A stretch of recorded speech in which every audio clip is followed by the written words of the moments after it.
already impressed its season. Different strategies for different people, 2 tires, 4 tires, that kept us back. And I could make runs at them late in a run, but finally it was time to go there at the end, and the car was just awesome. They were just good there. The 88 car was. I kept hoping there'd be keep being cautions because I could hold them off for about 3 laps. That's about what it looked like I had, 3 or 4 laps while the tires were cold. He was just strong. We gave it our best shot today. With his Michigan victory, Dale Jarrett fourth in the points now, 137 points back. Jeff Gordon and Dale Earnhardt tied for second, 134 points behind the leader, Terry Labonte, who's finished third, second, and third in the last 3 races. He leads as we head to Bristol. For the 4th straight time at Bristol, it's Mark Martin starting for the Busch pole. Slowly through the first 100 laps, Rusty Wallace works his way toward the front from his 5th starting position, eventually taking the lead on lap 100. As is typical at Bristol, there were several incidents that made for an interesting night under the lights. But even with all the carnage, a surprising 34 out of 39 cars were still running at the end of the Goodies 500. Bobby Labonte, however, was not one of those cars.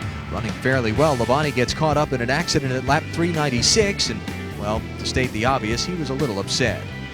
The evening belonged to Rusty Wallace as he dominates after taking the lead at lap 100 like we mentioned. Wallace went on to lead 353 of the next 400 laps, capturing a commanding win, his 5th of 1996. The car handled perfect. Not only did it handle perfect, we just flat hauled rear end all day long. I mean, we didn't luck into nothing. We just blew them off today, but I'd just like to thank the entire team. The engine ran great. It was tuned perfect. It was reliable. The spring and shock combination was something that we all dreamed up. There was nothing like we've ever run here before, so that was all brand new deal. And boy, it really showed tonight. Now it's on to Darlington and Dale Jarrett's shot at $1 million. He did it! Wow, what a lap!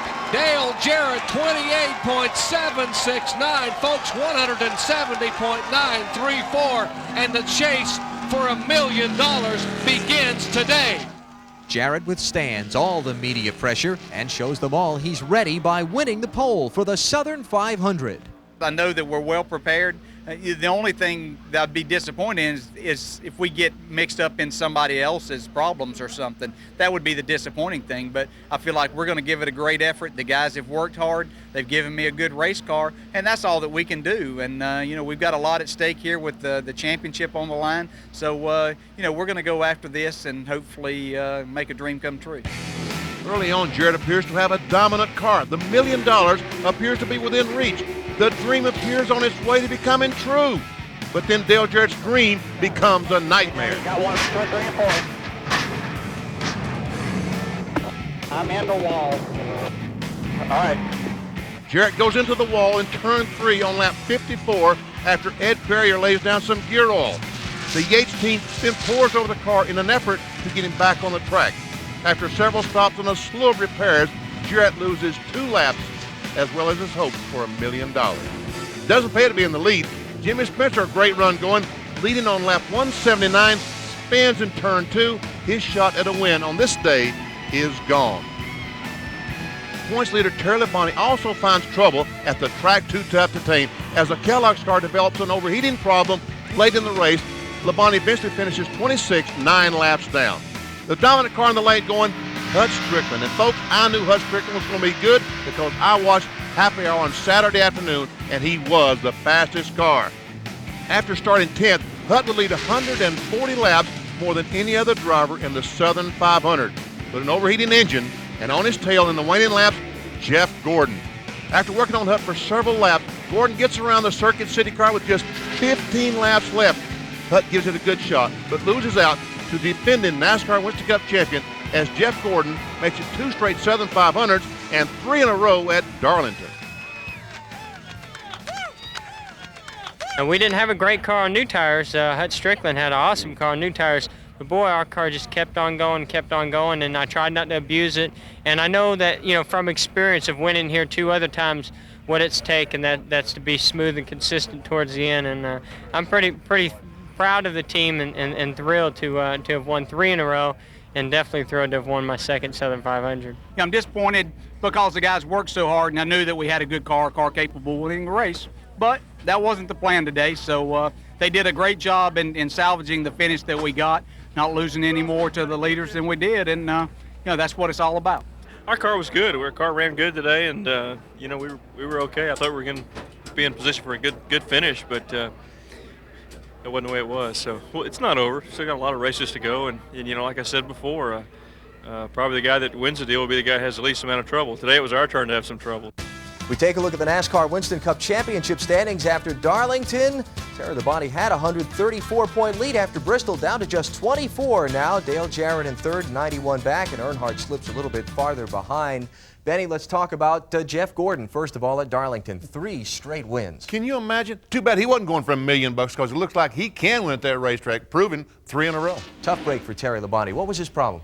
The racetrack, the surface at Darlington racetrack is coarse, and it just kind of peels the rubber, rolls the rubber right off the tires. It comes up, sticks to the grills of the race cars. They overheat.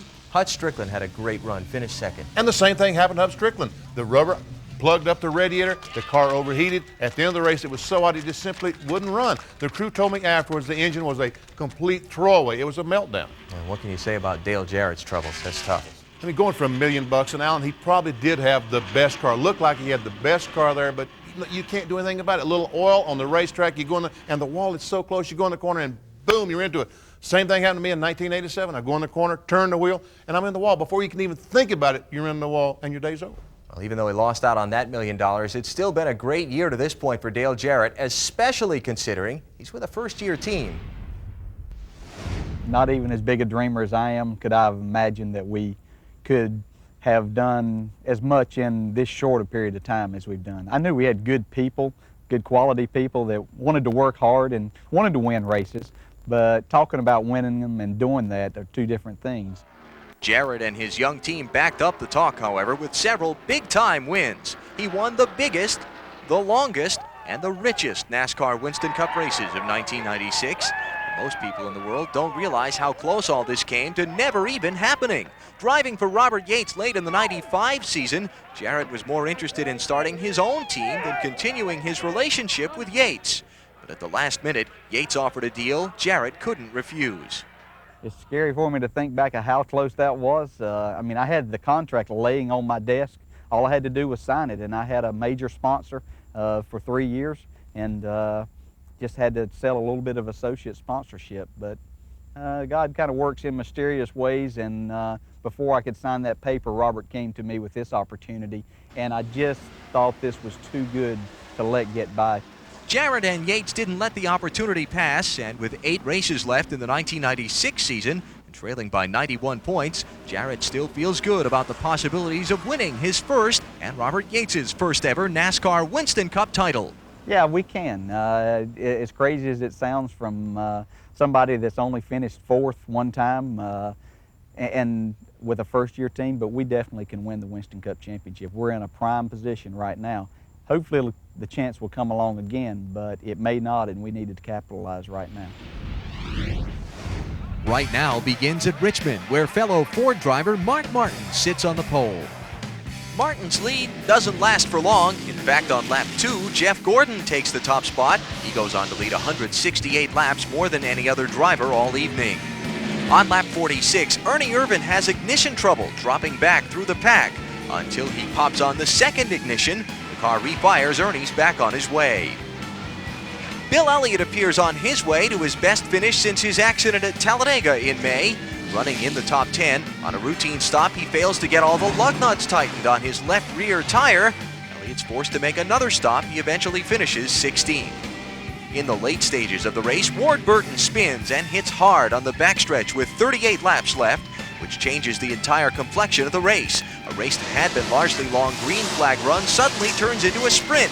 And the guy who wins that final dash, how about Ernie Irvan? Having ignition trouble early on, he fights back through the field, holds off a charging Jeff Gordon, leaves Richmond with his second win of 96. We were on the long run, before, and just trying to make sure we saved tires, and everybody started catching me. But when they had 30 to go, and Larry said, "You don't have to save no tires no more," I said, "Okay." So we had a great car. From the cool and short night race in Richmond to the very hot and grueling 500 miles at Dover we go, where Bobby Labonte gets his first bush pole of 1996 for the MBNA 500. A long day starts to take its toll on some of the drivers as tempers flare. First, Derek Hope and Ernie Irvin get together while Irvin's leading at lap 200. Irvin's crew chief Larry McReynolds confronted Cope, blaming him for the crash. Larry accosted me, so I have a real problem with that. I have a problem with Ernie Irvin and that whole bunch. You know, evidently it wasn't my fault on that deal. He drove up into me and he wrecked himself. You know, then he had the audacity to come over here and accost me. You know, I'm not happy with it, and I'm gonna have a talk with NASCAR about it. You know, he's just lucky I didn't knock him on his butt. Towards the end of the race, Jimmy Spencer, Wally Dallenbach, Brett Bodine, and Ted Musgrave get tangled up. And Spencer wants to tangle with Dallenbach, blaming him for the wreck. Then on the last lap, Michael Waltrip and Kyle Petty start banging for 8th place, a battle that Petty eventually won, and a battle that continued on pit road after the race. Meantime, Terry Labonte has a battle of his own, tire problems. 2 flat tires that force a green flag stop, puts the NASCAR Winston Cup points leader a lap down. The only battle for Jeff Gordon, staying out front as Gordon dominates the MBNA 500, leading more laps than any other driver en route to a comfortable victory, his 3rd in a row at the Monster Mile. Because of his teammate's 21st place finish, Gordon is the new NASCAR Winston Cup points leader. There's still plenty of races left to go, you know, and anything can happen. We've been in a championship battle before. We know how easy it is to gain and lose points at this point, and with this many races left. So, you know, we're really not going to think about that. We're just going to think about doing our job and doing the best job that we can, and that's what we did today, and it paid off. You can't get too excited or too upset when things go good or go bad. We just got to keep doing the same things we've been doing. We had a tough break today. That's the way it goes. That happens from time to time. And you just got to go on from there and look forward to next week. So Jeff Gordon, with 2 wins in the last 3 races, is now the new leader in the NASCAR Winston Cup Championship standings. Terry Labonte was up by 134 points 4 races ago. Now he's 81 behind. And Dale Jarrett after Brickyard was 137 behind. He's now 3rd, 162 behind. Dale Earnhardt in 4th, 341 points behind Jeff Gordon. Mark Martin, 420 points behind Jeff Gordon. On to Martinsville, and for the 2nd time this year, it's the 43-car Bobby Hamilton leading the field to the green flag. Now, this is a picture you'll see often when talking about the Haynes 500. Hamilton in front and Jeff Gordon in tow, not far behind, as the 2 circle NASCAR's smallest track in just that fashion for most of the afternoon. Early on, Terry Labonte has problems. The clutch rod from the clutch to the slave cylinder comes off. On a caution flag, Chief Mechanic Andy Graves dives in the car, hooks them together using vice grips. Labonte loses a lap, but now has a clutch and is the fastest car on the track. Labonte makes up the lap and then sets sail to chase down the leaders again. Meantime, Rick Mast, John Andretti, and Kyle Petty are all having great runs in the top 5. But on top, it's Jeff Gordon. Terry Labonte makes it all the way back to 2nd place, but can't catch his teammate. Bobby Hamilton, strong all afternoon, winds up 3rd. But for Gordon, it's win number 9. I tell you, this is a meaningful win right here. To win at a short track like Martinsville, wow, you know, you got to have a complete day. Clutch linkage fell off of it, and they jumped in there and vice gripped it back, and it held until the last restart, and I didn't have a clutch at the last one there, and I missed a shift. So it was a good run for us. We got the lap down.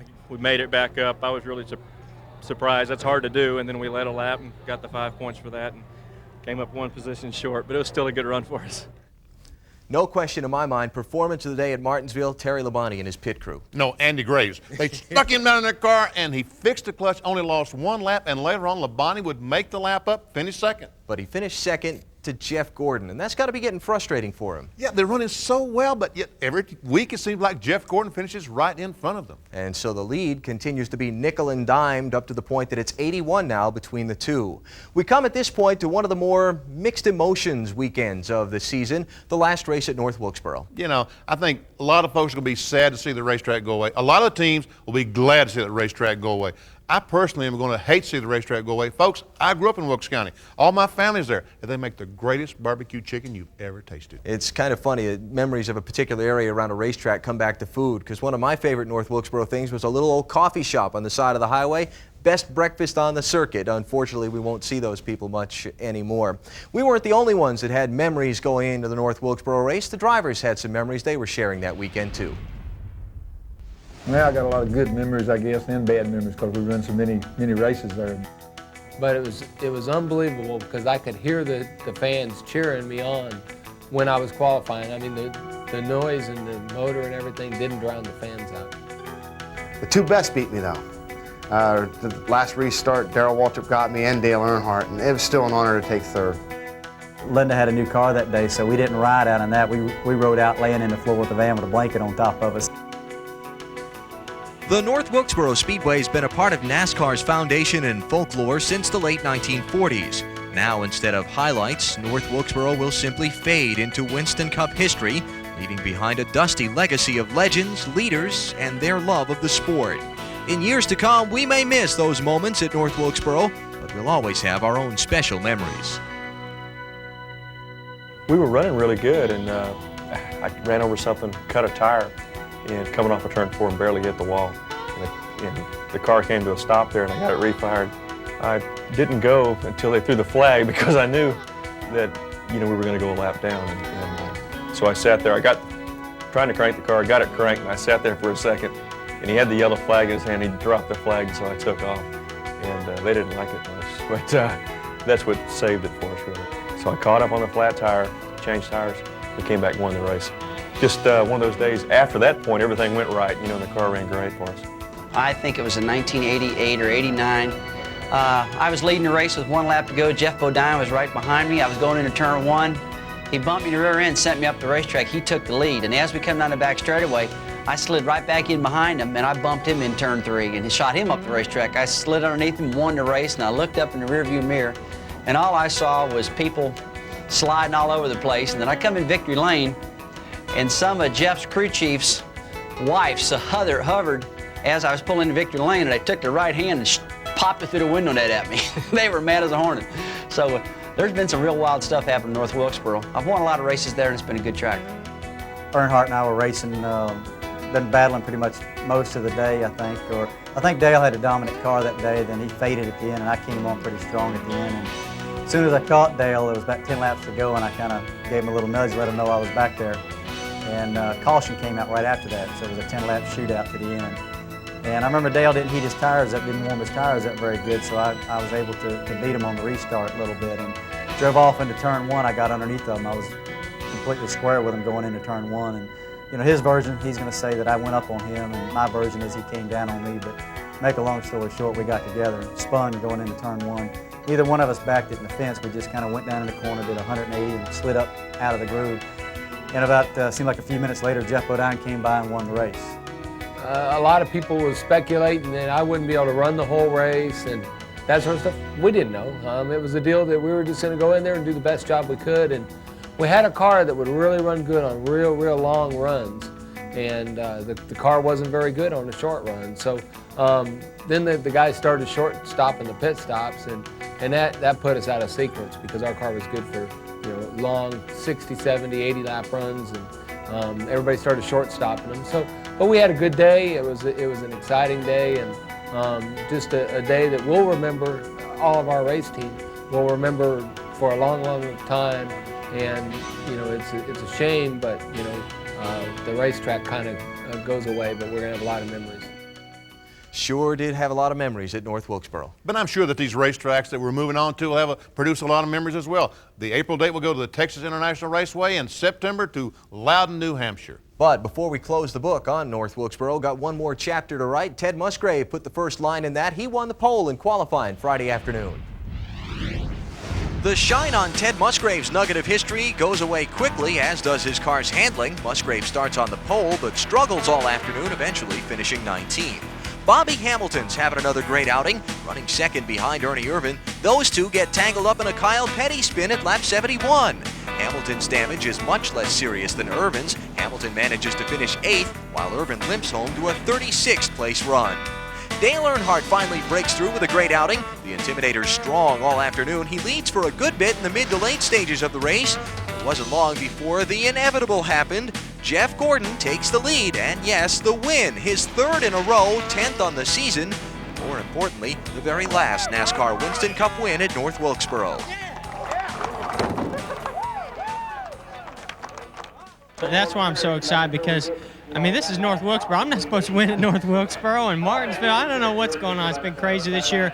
But to be the last race, Winston Cup race that's going to be here, you know, it's like you feel sorry, but at the same time, you know, you're elated to go down in history in the record books. And I think these fans saw a great show today. That was one heck of a race all the way to the finish. As we look at the NASCAR Winston Cup Championship standings after North Wilkesboro, how helpless does Terry Labonte feel? Those wins will do it every time. Jeff Gordon on a rampage now leads Labonte by 111 and Dale Jarrett 182. And Dale Earnhardt continues fading into the sunset, 351 points behind the leader, even though he had that good run at North Wilkesboro. For the second time in 4 weeks, it's Bobby Labonte, the man on the Busch pole. This time we're at Charlotte, though, and early on he opens up a big lead over Jeff Gordon. Lap 4, Todd Bodine loses the air from his spoiler and goes around the view from his older brother Brett's car. He does a 360, somehow keeps it off the wall and keeps going. Trouble for point leader Jeff Gordon. A cracked cylinder head and the car overheats. Gordon also gets bumped into the wall while limping around the track, and it's the wrong day to have a bad finish because his teammate Terry Labonte is dominant, leading for most of the afternoon with a strong car. It's not a very good day for Ernie Irvan once again. He spins, then gets popped hard by John Andretti. Irvan suffers a slight concussion, but he was okay. Robbie Gordon also takes a hard lick during the same wreck, nailing the inside retaining wall. Welcome to Winston Cup Racing. Up front, Terry Labonte cruises to a huge win, over 4 seconds in front of second place Mark Martin. And he takes a huge chunk out of Jeff Gordon's points lead, now down to just 1. We knew we couldn't have bad days, and we're going to have to fight real hard from here on out. It's unfortunate, you know. I guess we got to be grateful that we finished where we did with, you know, the motor problem that we could have blown up and not even finished, and then get knocked in the wall there when just when things went bad, it went real bad. But hey, you know, we're going to keep our chins up. We're going to see what we're made of now and go on and see if we can't win this thing. I told some guys earlier in the week, it's awful hard to gain 110 points on somebody, but it's not hard to lose 110, and we've all been there and we've all done that. And you know, we just went out today and, you know, ran our own race and did the best we could, and Jeff had a problem, and, you know, the points are pretty close, so these next 3 races are going to be tough. As we check the standings after Charlotte, it's not a points race, but a point race. Jeff Gordon now up by only 1 over Terry Labonte, with Dale Jarrett still within striking distance, and Dale Earnhardt still not yet mathematically eliminated. Now we head to Rockingham with Dale Jarrett starting on the point. Jarrett entered the day saying he needed to lead every lap and win to have a shot at the championship, and early on it looked like he might do it. The story on this day would come in the pits. Several times on routine stops, Ricky Rudd's crew had problems ranging from stuck lug nuts to broken air guns. In fact, they even tried using a different pit crew, but nothing worked. Rudd would continually get to the front while running, then lose 10 or so spots in the pits. So on lap 315, the 7th and final caution of the day, brought out by Bobby Hillen, Jeremy Mayfield, and Wally Dallenbach, everybody pitted except Rudd, who stayed out and stayed in front, leading the final 74 laps and extending his personal streak of wins to 14 years in a row. As the race progressed, our car got faster and faster, and we knew we'd have a car to beat, but we were constantly trying to dig out of poor track position on the restarts. Our guys just had a foul-up day in the pits. I don't know how to say anything other than that. They typically don't have those kind of a days, but when we get running good like this, I don't know if it was just they got nervous, got the jitters or what, but you know, they just had an off day in the pits, and had a couple of guys come by and help us out on the 12 car. They stood in for us and were going to help us out a little bit, but you know, it all worked out at the end. The championship battle takes a big shakeup. Jeff Gordon finds trouble at Rockingham, losing a lap early and struggling with handling problems all day. He winds up 12th. Jarrett and Labonte had typically consistent runs, finishing 2nd and 3rd respectively. Terry Labonte now leads by 32 points over Gordon and 76 over Jarrett.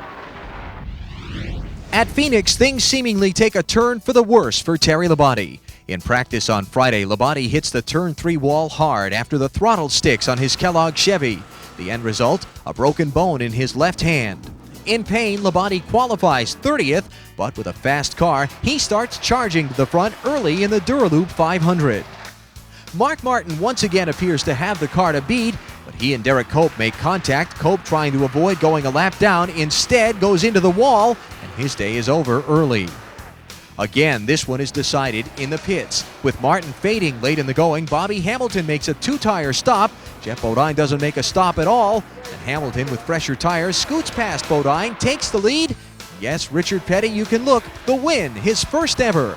Terry Labonte, broken hand and all, leads for a while and eventually finishes third. Jeff Gordon winds up fifth. Dale Jarrett finishes eighth, largely in part to this little skirmish on pit road with Ken Schrader. But in victory lane for the first time, it's Bobby Hamilton.